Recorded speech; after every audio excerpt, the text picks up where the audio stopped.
Hello les Képopiens et les Képopiennes, on se retrouve donc aujourd'hui pour la première histoire qui est sur un chip, et c'est le chip que j'adore le plus, c'est le Vikook, et le titre de cette histoire est la Libération. Un jour, en Corée du Sud, à Séoul, vivait un couple, Tae-young et Jungkook. Ils ne savaient pas comment dire à leurs proches qu'ils étaient différents des autres. De plus, ils avaient adopté un enfant de 1 an qui se prénommait Min-jae. Ils savaient tous deux que leur situation n'était pas acceptée à Séoul. Tae-young voulait un chien qui le prénommerait Yantan et qui ferait un bon compagnon pour leur enfant. Ils se posèrent la question tous les jours. Comment faire? Jungkook est prof de danse. Quand il rentre le soir, il est fatigué et Tae-young est aux petits soins pour lui. Malgré sa fatigue, il jouait avec son fils, ce qui fit le bonheur de son chéri. Tae-young en profita que Min-jae dormait pour parler tranquillement avec Jungkook. Tu sais, chéri, faut vraiment qu'on trouve une solution. Je n'en peux plus de vivre comme ça. Oui, je sais, mon cœur. Promis, ce week-end, on en parle. Pour le moment, je veux juste te prendre dans mes bras. Tu te rappelles? C'est demain qu'on va chercher Yantan. J'ai trop hâte de la voir. Min-jae va être tellement content de jouer avec lui. Le lendemain, ils allèrent chercher Yantan. Une fois rentré, Tae-young le présenta à son fils. Min-jae était tout content. Une fois que tout le monde ait retrouvé son calme, Jungkook et Tae-young discutèrent. Tu sais, le temps que tu conduisais,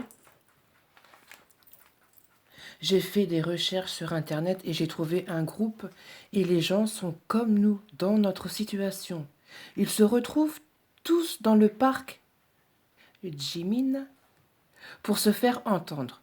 Il faudrait qu'on y aille, mon cœur, et il faut qu'on emmène aussi Min-jae avec nous.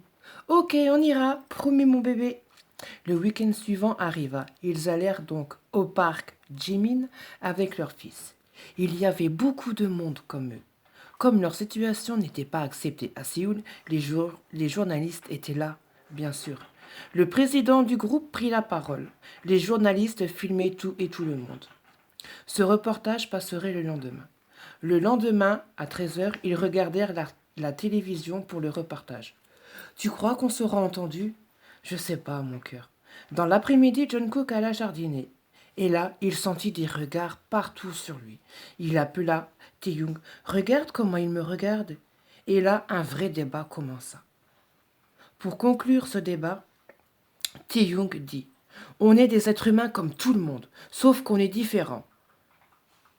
Jungkook se connecta le soir même sur YouTube et là, surprise, il vit la vidéo du débat de cet après-midi. Des millions de commentaires disaient on est avec vous, on est comme vous, on vous soutient, courage. La route sera longue. La lutte durera des années. Un jour, Tae-young reçut un appel. Il décrocha. Oui? Allume la télé et regarde. Ok, j'allume. Mais c'est pas vrai. On y est, on a gagné, on est libre. Hurrah! Le soir arriva, Tae-young était excité comme une puce. Attends son chéri qui rentre du travail. Tae-young rentra enfin du travail. Non. Jungkook rentra enfin du travail. Tae-young lui sauta dessus et l'embrassa. Jungkook, surpris, lâcha son sac de sport. Laisse-moi respirer, mon cœur, et raconte-moi pourquoi tu es excité. Le président m'a appelé. Regarde, tu comprendras mieux. Il regarda l'enregistrement et là, un sourire s'afficha sur son visage. Je comprends mieux pourquoi tu es dans cet état-là. Jungkook prit Tae-young dans ses bras et l'embrassa tendrement. J'arrive pas à y croire. On est libre, on va pouvoir se montrer devant tout le monde. Oui, mon cœur, c'est génial. On n'a plus besoin de se cacher. Enfin, le président m'a dit qu'ils allaient construire des maisons et en faire un village rien que pour nous tous. Par contre, ça va prendre un peu de temps tout ça. Pas grave, répondit Jungkook, tant qu'on est libre. C'est super.